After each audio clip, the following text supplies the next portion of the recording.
오늘 제가 전할 말씀은 시편 103편 말씀입니다. 오늘 본문은 10절에서 18절 말씀만 읽었지만 제가 준비한 말씀은 1절부터 22절까지 끝까지 다 준비하였습니다. 그래서 제가 1절부터 이제 말씀을 전할 때 같이 성경책을 보시고 말씀을 보시고 함께 들으시면 좋겠습니다. 네, 먼저 이 시편 103편의 저자인 시인은 내 영혼아 내 속에 있는 것들아 여호와를 송축하라 라고 말하고 있습니다. 시인이 말하고 있는 영혼은 무엇일까요?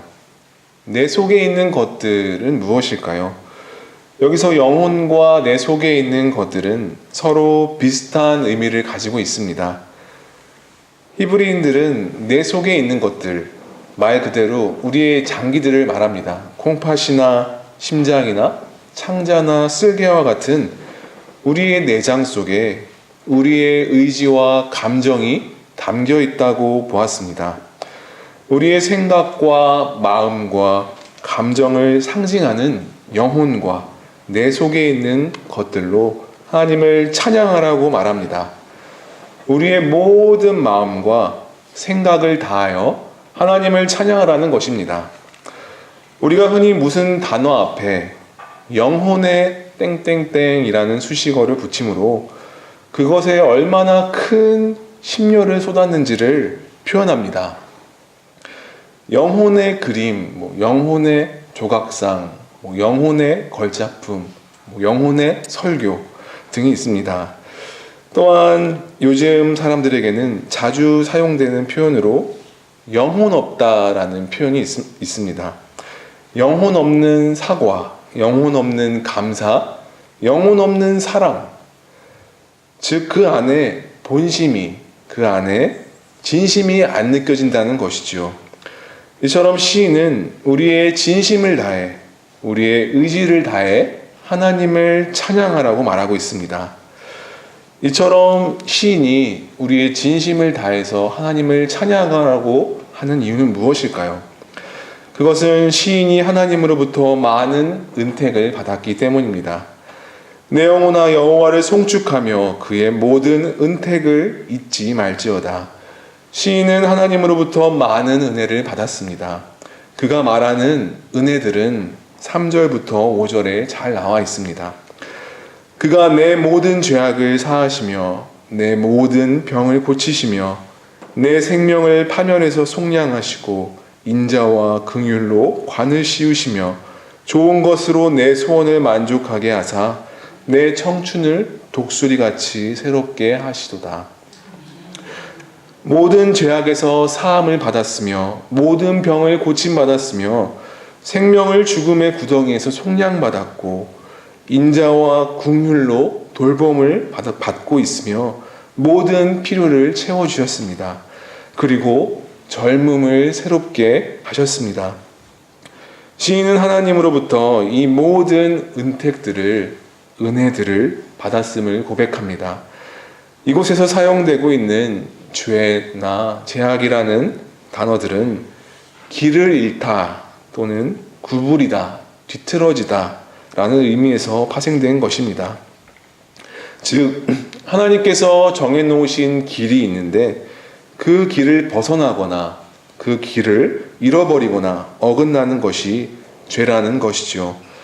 그렇다면 회개는 무엇일까요? 바로 하나님의 길로 돌아가는 것입니다.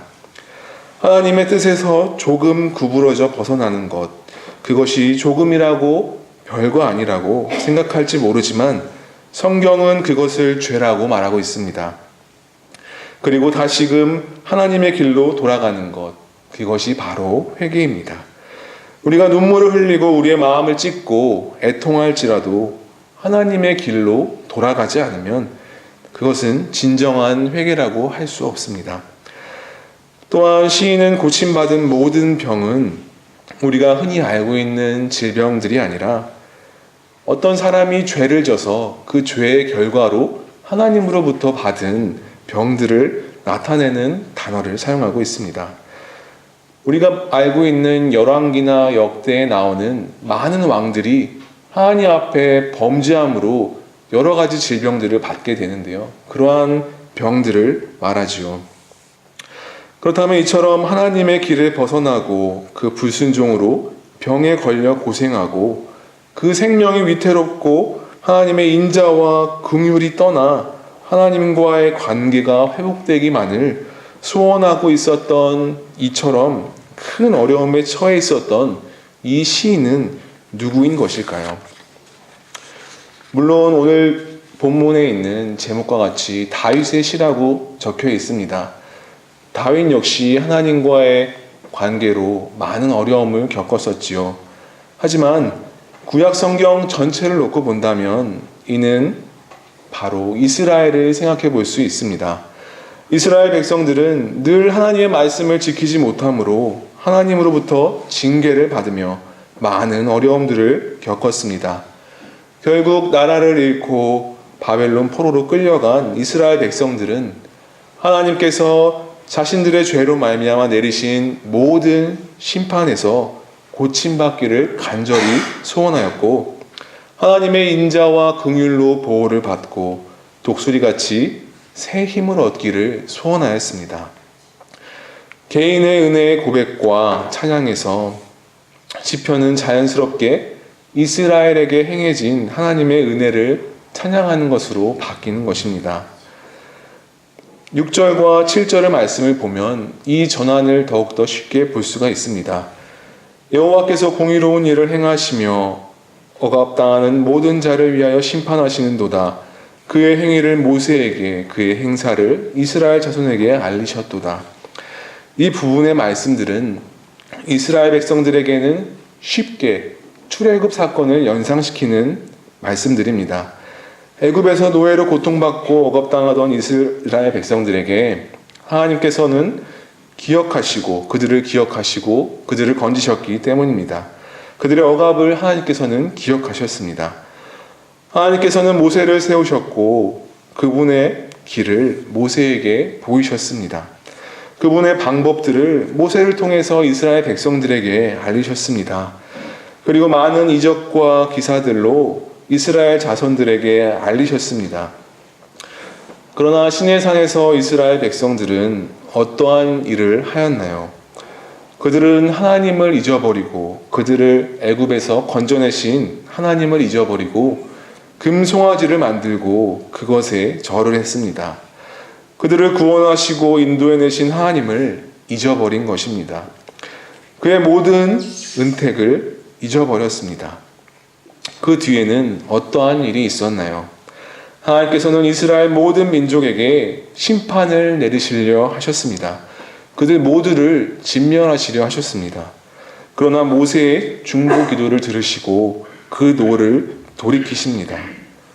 그 뒤에 하나님께서는 시내산에서 모세를 부르신 후에 그분의 이름을 다시금 모세에게 알리십니다. 출애굽기 34장 5절 말씀을 읽어드리겠습니다.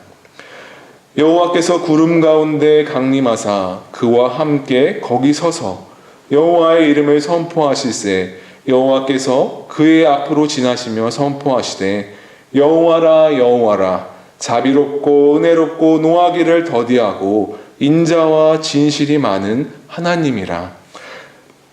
이처럼 하나님께서는 긍휼이 많으시고 은혜로우시며 노하기를 더디하시고 인자하심이 풍부하시다는 고백을 우리가 하나님을 찬양하기 위해 하는 말들이 아닙니다. 바로 출애굽기 34장의 말씀을 보게 되면 하나님께서 스스로 자신이 이런 분이시라고 이름을 알려주시는 것이지요. 하나님께서는 자신이 어떤 분이신지 우리에게 알려주신 것입니다. 이처럼 하나님의 이름을 표현하는 말씀을 구약 성경에서 많이 찾아볼 수가 있습니다. 이스라엘 백성들에게 긍휼이 많으시고 은혜로우시며 노하기를 더디하시고 인자하심이 풍성하신 하나님은 그들의 신앙 고백과도 같은 말입니다.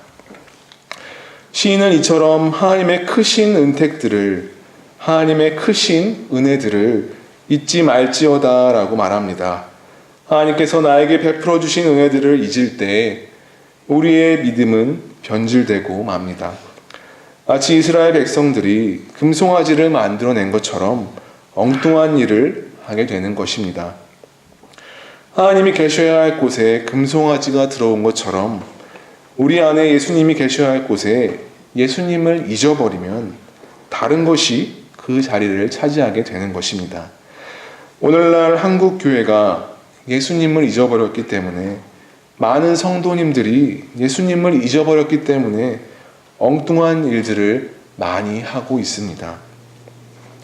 늘 하나님께서 나에게 베풀어 주신 은혜를 잊지 마시기를 바랍니다. 신명기 8장에서 하나님께서는 내 마음이 교만하여 내 하나님 여호와를 잊어버릴까 염려하노라 말씀하셨습니다. 즉 하나님께서는 하나님을 잊어버리는 것은 교만한 것이라고 말씀하십니다. 그러나 긍휼이 많으시고 은혜로우시며 노하기를 더디하시고 인자하심이 풍성하신 하나님께서는 우리의 잘못에도 우리를 용서하십니다. 자주 경책하지 아니하시며 노를 영원히 품지 아니하시리로다. 우리의 죄를 따라 우리를 처벌하지 아니하시며 우리의 죄악을 따라 우리에게 그대로 갚지 아니하셨으니, 하나님께서는 우리의 잘못을 두고두고 계속해서 책망하지 않으십니다. 또한 끝까지 화를 내지 않으십니다. 자녀를 두신 분들은 이해하실 수 있으실 것입니다. 자녀들이 잘못을 했을 때 그 순간에는 그것이 너무나 화가 나서 자녀들에게 화를 내고 그들을 혼내기는 하지만 그들의 잘못을 두고두고 기억하지는 않고 그들의 잘못을 끝까지 묻지는 않으시죠. 만일 지금도 자녀들의 잘못을 두고두고 기억하시고 책망하시거나 또한 끝까지 그 책임을 묻고 계신 분이 있다면 그 자녀들을 용서해 주시길 바랍니다. 하나님께서는 우리의 죄를 따라 우리를 처벌하지 않으십니다. 우리의 죄악을 따라 우리에게 그대로 갚지 않으십니다.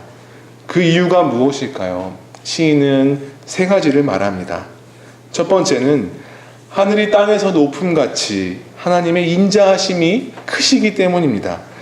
하늘이 땅에서 높음 같다는 것은 얼마만큼을 말하는 것일까요? 이것은 단지 수치의 크기를 말하는 것이 아닙니다. 몇 킬로미터나 높이 있다라는 것이 아닙니다. 이것은 질적인 차이를 말하고 있는 것입니다. 땅의 흙으로 지어진 피조물과 거룩하신 이름을 가지신 하나님과의 수준 차이만큼 하나님의 인자하심이 크시다는 것입니다. 즉 하나님의 사랑이 분노보다 크시기 때문에 우리가 지금 이 자리에 앉아 있을 수 있는 것입니다.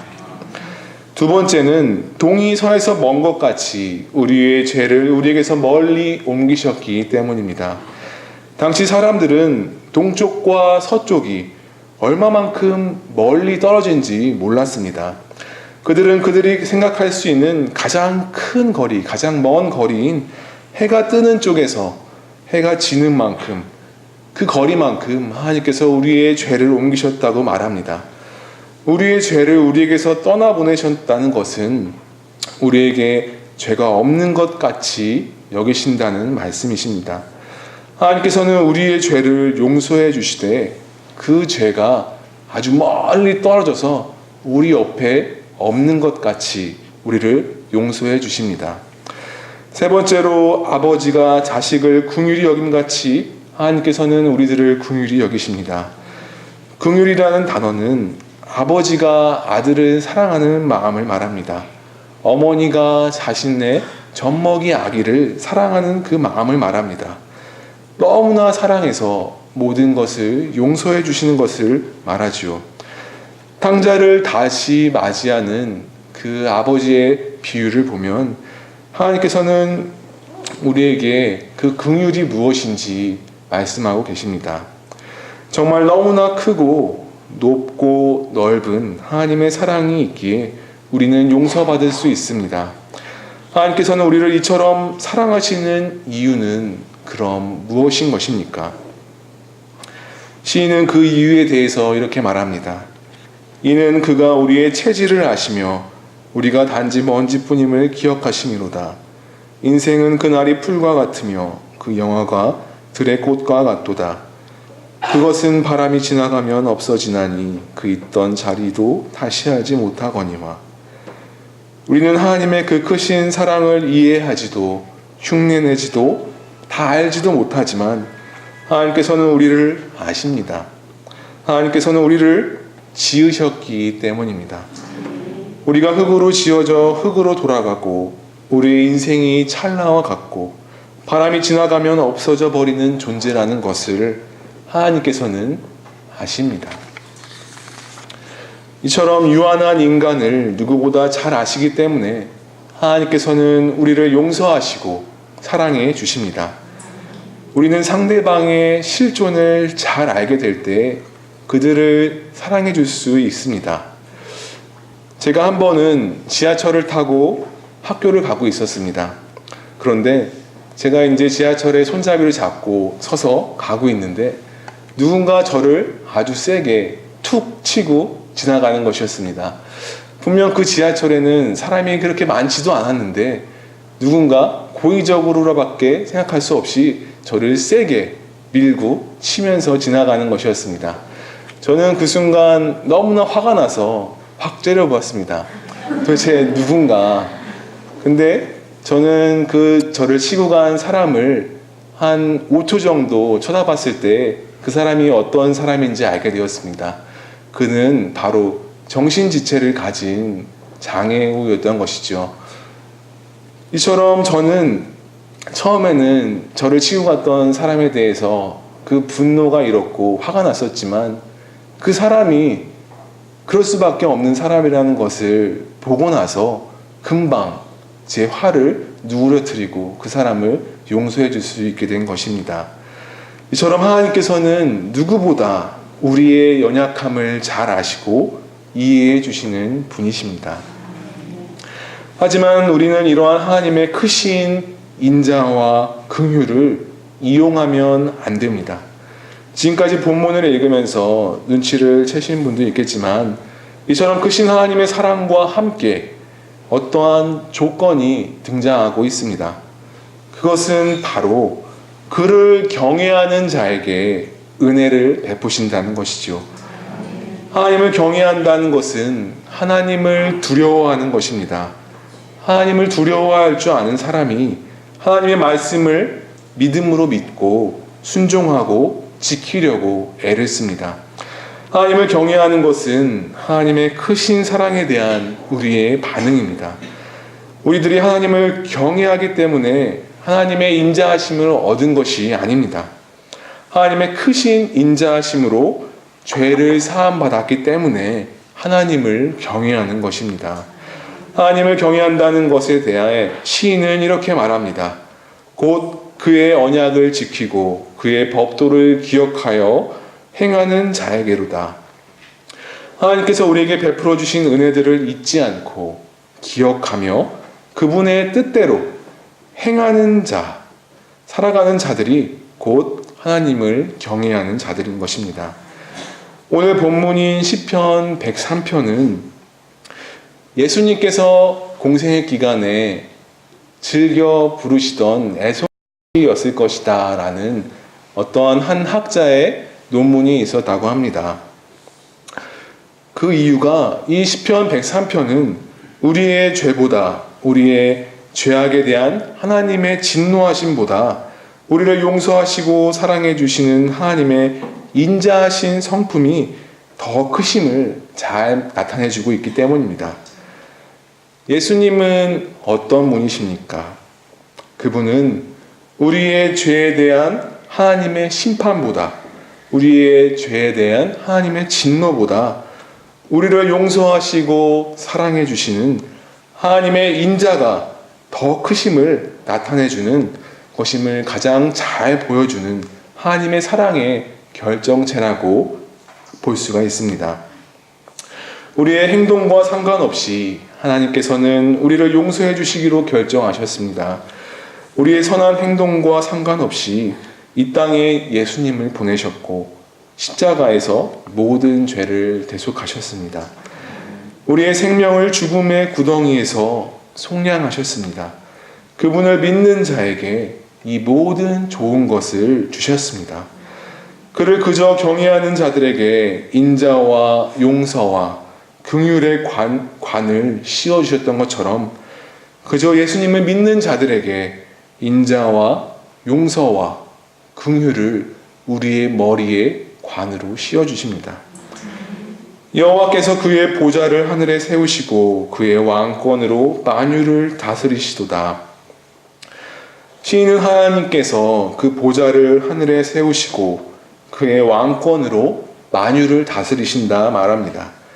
여기서 왕권은 왕국을 말합니다. 왕국을 뜻하는 단어와 같은 단어를 사용하고 있습니다. 즉 그의 왕권, 그의 왕국을 말하고 있죠. 하나님의 왕국, 즉 하나님의 나라로 만유를 통치하십니다. 하나님이 땅에서 높음같이 크신 인자하심으로 동이 서에서 먼 것 같이 우리를 용서하심으로 아버지가 자식을 긍휼히 여긴같이 긍휼히 여기심으로 만유를 다스리십니다. 마가복음 1장 15절 말씀입니다. 이르시되 때가 찼고 하나님의 나라가 가까이 왔으니 회개하고 복음을 믿으라 하시더라. 심판보다 사랑과 용서가 더 크신 하나님의 나라가 가까이 왔습니다. 하나님을 두려워하는 마음으로 회개하고 이를 믿으라 말씀하십니다. 예수님께서 이 땅 가운데 오심으로 하나님의 나라가 우리에게 임하였습니다. 누구든지 그의 이름을 믿는 자들은 그분의 자녀요, 그분의 백성이 되었습니다. 전심으로 하나님을 찬양하시길 바랍니다. 하나님이 우리에게 베풀어 주신 모든 은혜들을 잊지 마시기를 바랍니다. 이 시편의 마지막 절은 이렇게 해석할 수가 있습니다. 여호와의 지으심을 받은 너희여 여호와를 찬양하라. 그분의 나라의 모든 곳에서 있는 내 영혼아 여호와를 찬양하라. 네, 제가 기도하겠습니다.